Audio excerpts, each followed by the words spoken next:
This is my daughter, no degree, no future, just freeloads off the family. 200 people laughed as my father pointed at me from the stage. I did not flinch. I just raised my champagne glass, looked him dead in the eye, and said, "Cheers, Dad. This is the last time you will ever see me." Then I turned around and walked out of his life forever. I drove straight to my office. Most people go home to cry after their father publicly disowns them. They call their friends, drink a bottle of cheap wine, and wonder what they did wrong. I did not do any of that. I got into my car, merged onto the highway, and watched the city lights blur into streaks of red and white. My hands were steady on the wheel. My heart rate was resting at 60 beats per minute. I do not live in a house with a white picket fence. I spend my nights in the glass box, the nickname my competitors gave my headquarters. It sits on the 35th floor, a cold sanctuary of steel and floor-to-ceiling windows overlooking the city my father thinks he rules. To him, and to the 200 guests currently laughing at his jokes, I am Vanessa, the 32-year-old failure who could not cut it in the family business. They think I am a glorified administrative assistant scraping by in a cubicle. They do not know that Titan Solutions, the anonymous firm that has been quietly buying up distressed commercial debt across the state for the last 5 years, belongs to me. I walked past the empty reception desk, the silence of the office wrapping around me like armor. My heels clicked against the polished concrete floor. I entered my private office, locked the door, and walked straight to the wall safe behind my desk. I did not have to scramble to find a way to hurt him. I did not have to brainstorm a revenge plot. I simply had to open the safe. Inside sat a single manila folder, labeled Project Icarus. I placed it on my desk and flipped it open. The contract inside was not new. The paper was slightly yellowed at the edges. I had drafted this document 8 months ago. I had negotiated the terms, secured the capital, and lined up the acquisition of my father's distressed business loans from his primary lender. The bank had been happy to offload the risk to a private equity firm. They just needed a signature to finalize the transfer of the debt note. For 8 months, this paper had sat in the dark. I had held off.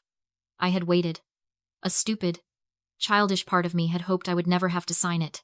I thought maybe, just maybe, he would let me retire from the family in peace. But tonight, he chose violence. So I chose checkmate. I uncapped my pen. The ink flowed smooth and black as I signed the bottom line. Vanessa Richardson, CEO. I picked up my phone and dialed a number I had on speed dial. It was 10:15 at night on a Saturday, but he answered on the second ring. "It is done," I said. "You signed it?" The voice on the other end was rough, gravelly. "Marcus, my attorney. They call him the shark, because he smells blood in the water before the wound even opens. I am sending the scan now," I said. "Wire the funds first thing Monday morning. I want the deed to his company and the lien on his house in my portfolio by noon." "Understood," Marcus said. "You know there is no going back after this, Vanessa. Once we buy the note, you own him. You can foreclose whenever you want." I looked at the signature. It looked sharp, aggressive. "I know. He is going to scream," Marcus warned. "Let him." I hung up. On my computer screen, the scanner whirred to life, digitizing the death warrant for my father's legacy. I was not gambling. I was not hoping for a lucky break. I had spent 5 years building a trapdoor beneath his feet. And tonight, he had stomped hard enough to trigger the release. Back at the hotel, they were probably cutting the cake. They were toasting to his success, to his freedom, to his retirement. They had no idea that the champagne they were drinking, the ballroom they were standing in, and the company they were celebrating were all collateral on a loan that now belonged to the daughter he had just called a failure. I turned my chair to face the window, watching the city breathe below me. The game was over. He just did not know he had lost yet. The next morning, I arrived at the office early. The adrenaline from the night before had faded, replaced by a cold, sharp focus. I sat at my desk, pulled up the shadow profile dossier on my secure server, and started reading.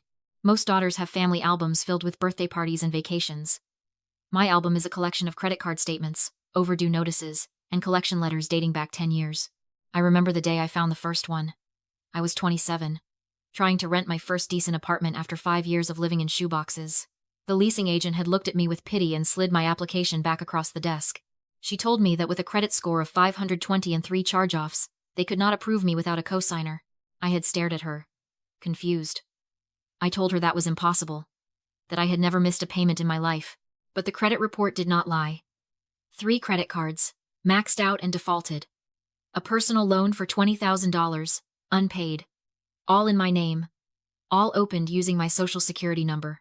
And the billing address for all of them? My father's house. I knew immediately what had happened.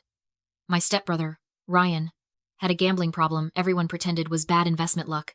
My father, ever the protector of his golden boy, had needed a way to cover the losses without dipping into his own capital. So he used me. He used my identity like a spare battery, draining it dry to keep his son's lifestyle afloat. I should have gone to the police right then. I should have filed a report for identity theft and watched them drag him out of his office in handcuffs. But I did not. Instead, I hacked into the accounts. It was not hard. He used the same password for everything. I changed the contact email to a burner account. Only I could access. I switched everything to paperless billing. Then, I started paying them. Every month for 5 years. I paid the minimum balance on debts I did not owe. I used money from my grandma's secret inheritance money, meant for a house, for travel, for joy to keep my father's crimes hidden in the dark. Why? That is the question everyone asks. Why protect the man who was robbing you? Because I knew something he did not. I knew that if I reported him then, he would claim it was a mistake. He would cry, apologize, maybe pay a fine, and then he would be more careful next time. He would still have his company. He would still have his power. He would still be the king, and I would just be the ungrateful daughter causing trouble. But by taking over the payments, I took ownership of the evidence. I kept the accounts active. I let the interest accumulate. I built a paper trail so long and so undeniable that no amount of crying or lawyers could ever erase it. I was not weak. I was not scared. I was patient. I was feeding the beast, fattening it up for the slaughter. I looked at the dossier on my screen now. 10 years of wire fraud. 10 years of federal crimes. Each monthly payment I had made was a brick in the cell I was building for him. I closed the file. The trap was set. The bait was taken. Now, all I had to do was wait for him to realize he was already dead. 3 days later, the bomb went off. I was sitting in my office when the notification came through on my secure dashboard. Contract termination. Delivered. I did not need a spy camera to know what was happening across town at Richardson Logistics. I knew my father. I knew the specific shade of purple his face turned when he lost control.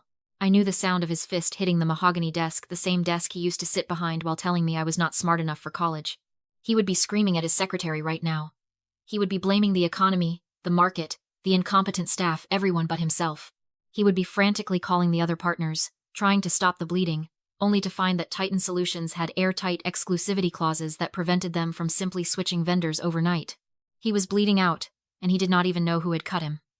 But panic makes people predictable. And predictable people are easy to hunt.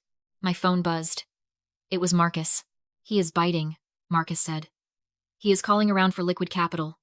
He needs $150,000 to cover payroll and the debt service on the warehouse expansion. The banks will not touch him with the Titan contract gone. Is the shell company ready? I asked. Vanguard Holdings is live. The offer is on his desk. I spun my chair toward the window. We had not just canceled his contract. We had offered him a lifeline. A hard money loan. High interest, short term, predatory as hell. The kind of loan you only take when you are desperate and arrogant enough to think you can pay it back before the shark comes to collect. Edward Richardson was both. He thinks he is smart, I said. He thinks he can use the money to float the company for a month, find a new vendor, and then refinance. He does not know there are no new vendors, Marcus replied. You own the market, Vanessa. Did he see the terms? He skimmed them. He is focused on the interest rate. He thinks he is negotiating a win because we dropped it by 0.5%. He did not even look at page 14.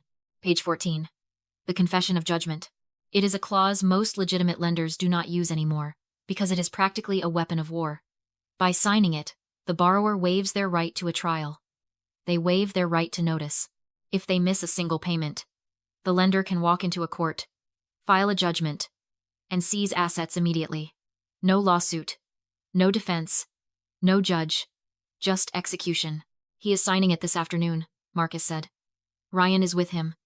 They are celebrating. I closed my eyes and pictured it. Ryan, my stepbrother, popping a bottle of champagne, thinking Daddy had saved the day again. Edward, leaning back in his chair, thinking he had outsmarted another dumb lender. They were celebrating the rope I had just tied around their necks. Let them celebrate, I said cold. Process the wire. Give him the money. You are sure? I am investing, I said. I am buying the right to destroy him legally. I hung up. The trap was set. The bait was taken. The beauty of a honeypot is not that you force the enemy in.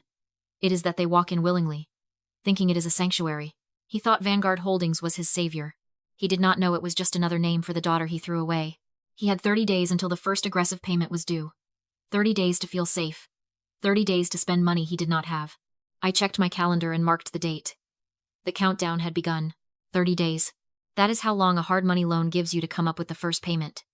It is an aggressive timeline designed to break businesses that are already cracking. I watched the calendar on my wall like a hawk watching a field mouse. Week 1. My father was quiet. He was probably busy firing middle management and screaming at his suppliers, trying to squeeze enough cash out of the dying company to make the vig. Week 2, Ryan posted a photo on Instagram. A new watch. A tag Hoyer. He captioned it, "Invest in yourself." I screenshotted it and added it to the folder. They were not saving money. They were spending the loan principal. They were treating the lifeline I gave them like a lottery win. Week 3. The silence from their end got heavy. They realized the cash flow was not fixing the hole in the hull. The ship was still sinking. And now they had a shark circling the life raft. On day 31, at 5 o'clock in the afternoon, the alert flashed on my monitor. Default status confirmed. Confession of judgment triggered. I did not smile. I did not cheer. I picked up the phone and told Marcus to send it. We did not send reminders or grace notices. Because he had signed a confession of judgment, we went straight to enforcement. A sheriff's notice of asset seizure and a mandatory summons were issued. The collateral was his house. And his company. He didn't call. He showed up. The next morning, I watched the security feed as my father, Zoe, and Ryan stormed the lobby. Edward was furious, shouting demands. Zoe snapped at staff.